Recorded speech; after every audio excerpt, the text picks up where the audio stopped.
Kimda kim bir kunda 100 marta la havla va la quvvata illa billahil aliyyul azim deydigan bo'lsa, butun umr kambag'allik nima ekanligini bilmay o'tadi. Agar Alloh sizga ne'matlar bersa, alhamdulillah deb ayting. Allohga hamdlar bo'lsin. Mabodo gunohlaringiz ko'p bo'lsa, astag'firulloh deb ayting. Allohga tavbalar qilaman. Mabodo Alloh rizqingizni kechiktirsa, la havla va la quvvata illa billah deb ayting. Allohdan boshqasida kuch-quvvat yo'q.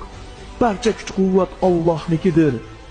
Bomdod namozidan so'ng bor yo'g'i bir marta la havla va la quvvata illa billah deb aytgan odam 99 ta balo ofatdan omonda bo'ladi.